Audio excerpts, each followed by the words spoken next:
galera, tudo bem com vocês? Eu sou o professor Giovanni Pessoa, do canal Assim é Fácil. Hoje nós vamos dar início a uma sequência de vídeos onde nós resolveremos um material super irado falando a respeito de eletricidade. Se você tem muita dificuldade em aprender eletricidade, você não pode perder a resolução desse material, tá muito top.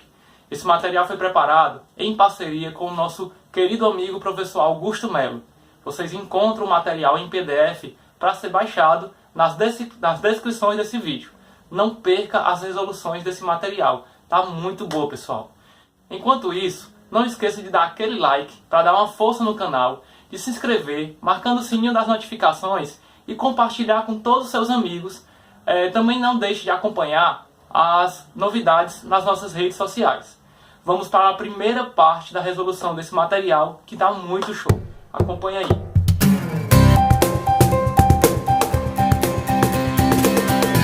Pessoal, para essa primeira questão, nós vamos ter que utilizar as equações da corrente elétrica, que corresponde à quantidade de carga elétrica que passa pelo fio em um determinado intervalo de tempo, e também temos que saber que a quantidade de carga elétrica corresponde ao número de partículas que estão passando pelo fio multiplicado pela carga elementar, onde esta carga elementar corresponde a 1,6 vezes 10 a menos 19 coulomb. Vamos lá então ler a questão. A primeira questão diz o seguinte: pela seção de um condutor metálico submetido a uma tensão elétrica, atravessam 4,0 vezes 10 a 18 elétrons. Esse corresponde ao N, a quantidade de elétrons que passa pelo condutor. 4 vezes 10 a 18 elétrons. Em 20 segundos. Então, num intervalo de tempo de 20 segundos. A intensidade média da corrente elétrica em ampere que estabelece o condutor corresponde a... Ele quer que a gente calcule a intensidade média da corrente elétrica, que é justamente a quantidade de carga que passa num determinado intervalo de tempo. Veja que ele dá o dado da carga elementar, mas este dado já está separado. Vamos então à resolução da questão. Para que a gente possa determinar a corrente elétrica, nós temos que primeiro saber quanto de carga está passando pelo fio condutor. Então, Q é igual a N vezes E. Substituindo os valores, nós temos que o número de elétrons, 4 vezes 10 a 18, multiplicado pela carga elementar, de 1,6 vezes 10 a menos 19, vai nos dar, portanto, uma carga de 6,4 vezes 10 a menos 1 coulomb. Utilizando esse dado, nós vamos calcular a intensidade da corrente média, que seria a quantidade de carga que passa no intervalo de tempo dado. A intensidade média, portanto, será 6,4 vezes 10 a menos 1, dividido pelos 20 segundos considerados na questão, nos dando uma corrente média de 3,2 vezes 10 a menos 2 amperes. Esta é a resposta, marcando o item, portanto, item B é a resposta da primeira questão. Vamos lá para a segunda questão.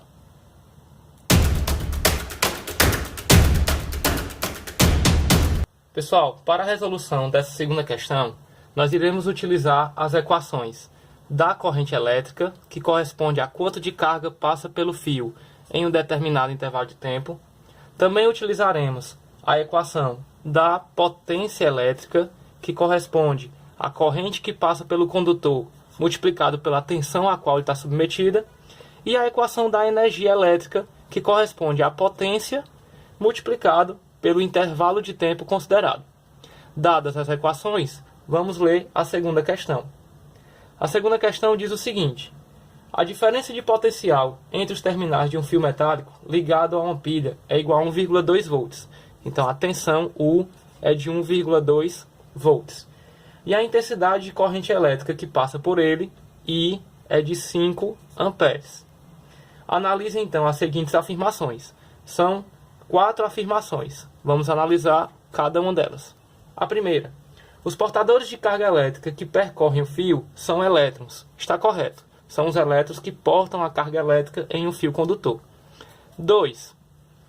a soma dos módulos das cargas dos portadores que passam por uma seção transversal do fio em cada segundo. Então ele quer que a gente calcule a carga que passa em intervalo de tempo de 1 segundo. É igual a 5 coulombs. Vamos verificar essa informação.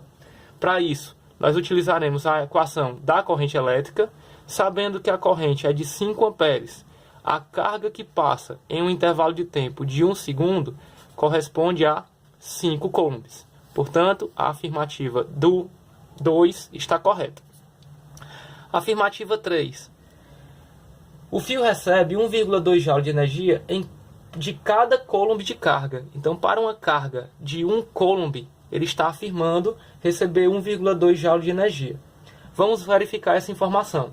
Para que a gente possa verificar, a primeira coisa que nós temos que saber é que a corrente elétrica ela é a carga dividida pelo tempo. Portanto, para uma corrente de 5 amperes, a carga de 1 coulomb determinado pela afirmação vai levar um intervalo de tempo de 1 sobre 5, que corresponde a 0,2 segundos.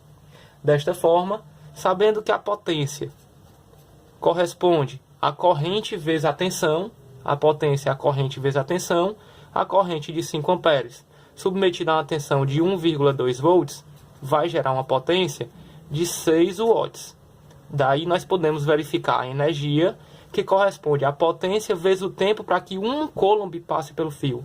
Então a potência de 6 watts para que 1 coulomb passe pelo fio. O tempo é de 0,2 segundos, nos dando, portanto, uma energia de 1,2 Joule, que foi o afirmado pela afirmação 3. Então também está correto. A afirmação 4.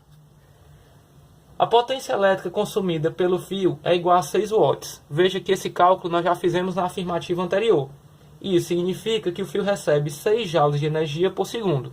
Se a energia é a potência sobre o tempo, a potência é a energia sobre o tempo.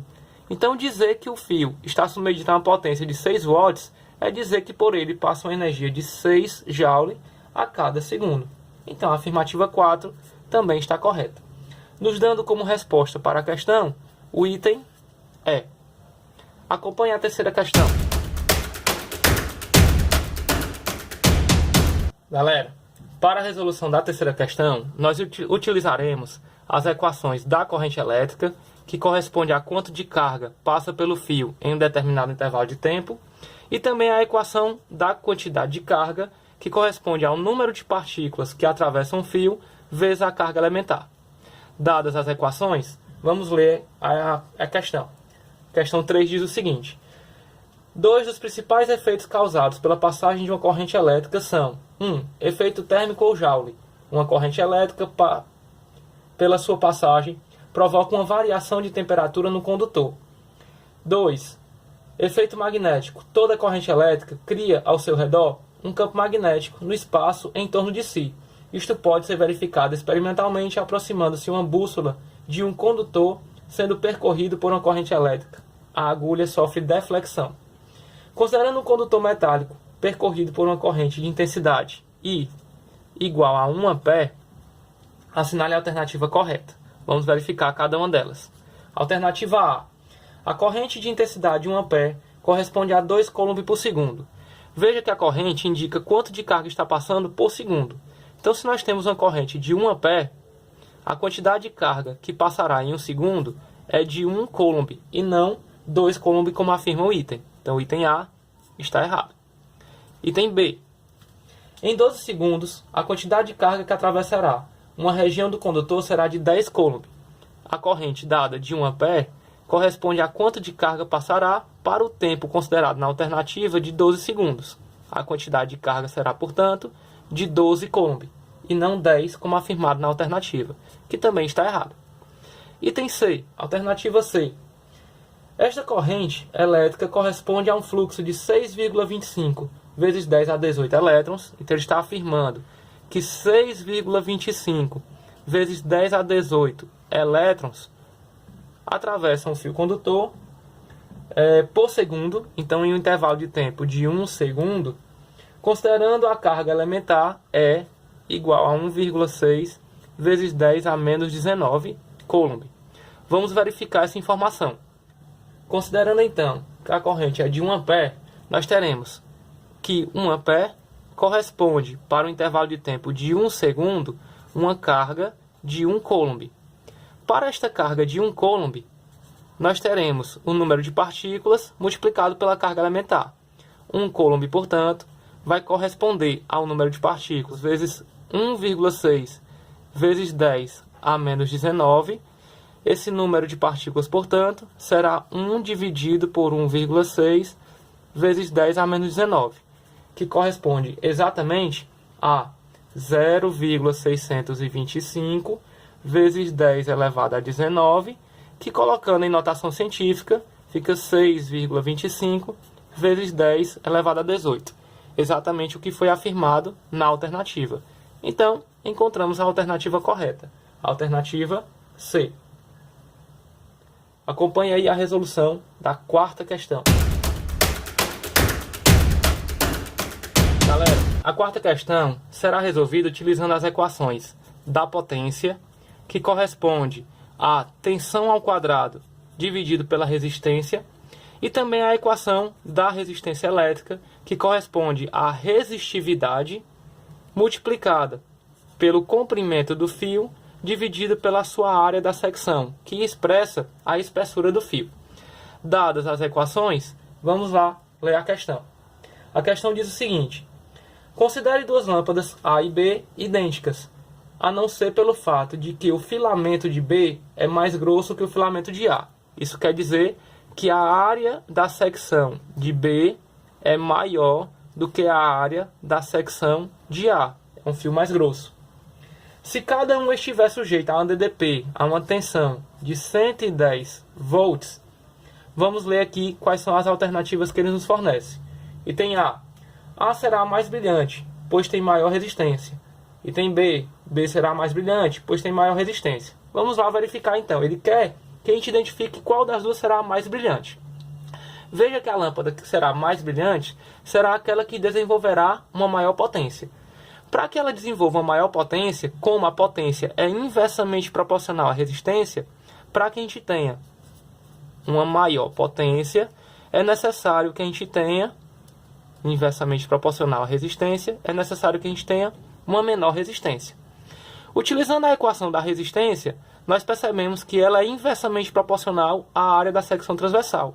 Então, se a resistência é inversamente proporcional à área da secção transversal, para que a gente tenha uma menor resistência, é necessário que a gente tenha uma maior área. E a lâmpada que vai possuir uma maior área da secção de seus filamentos é a lâmpada B. Portanto, a lâmpada B brilha mais. Brilha mais. Agora vamos para as justificativas. O item A diz que a lâmpada A brilha mais, então a alternativa A está errada. A alternativa B diz que a lâmpada B brilha mais, pois tem uma maior resistência. Veja que não, ela possui uma menor resistência. A alternativa C também está errada, porque diz que a lâmpada A brilha mais, mas a alternativa D diz que a lâmpada B brilha mais, pois tem uma menor resistência, que é exatamente o item correto. Então a resposta para a quarta questão é o item D. Acompanhe a resolução da quinta questão. Para a resolução da quinta questão, nós utilizaremos a equação da resistência, que corresponde à resistividade no material vezes o comprimento do fio dividido pela sua área da secção. Vamos lá então ler o que a questão diz. Para a transmissão de energia elétrica, constrói-se um cabo composto por 7 fios de uma liga de cobre de área de secção de 10 mm². Então a área de cada fio corresponde a 10 mm². Como nós temos 7 fios, a área total corresponde a 7 vezes 10, 70 mm². Como mostra a figura. A resistência elétrica desse cabo a cada quilômetro é. Então ele quer que a gente calcule a resistência elétrica para um comprimento de 1 quilômetro. Veja que a resistividade que ele fornece, o ρ, corresponde a 2,1 vezes 10 a menos 2 ohms, que é a unidade de resistência que nós vamos calcular. Milímetro quadrado, que corresponde à unidade da área da secção, já está equivalente, já está correspondente, por metro. Ou seja, o comprimento do fio ele deve estar medido em metro e foi fornecido em quilômetros. Então é necessário que a gente faça uma conversão de unidade de 1 quilômetro para 1000 metros, que isso corresponde a 10 à terceira metros. Separadas as informações, vamos lá verificar a resistência. Dado que a resistência corresponde à resistividade 2,1 vezes 10 a menos 2, vezes o comprimento do fio analisado, 10 à terceira, dividido pela área da secção total, que são dos 7 fios, 70, nós vamos ter uma resistência de 0,03 vezes 10, que corresponde a 0,3 ohms. Nos dando, então, como resposta para a questão, a alternativa é. Galera, se vocês gostaram da resolução do primeiro material, vocês não podem perder a resolução do restante das questões. Acompanhe todas as resoluções, acompanhe todas as partes dessa sequência de vídeos, que você vai aprender muito a respeito de eletricidade. Não esqueça de baixar o material, em que o link se encontra nas descrições desse vídeo. Também não esqueça de deixar aquele like, de se inscrever para o nosso canal, marcando o sininho das notificações para ser o primeiro a curtir todos os vídeos quando forem postados. Também acompanhe todas as novidades nas nossas redes sociais. Espero que vocês fiquem bem e até o próximo vídeo.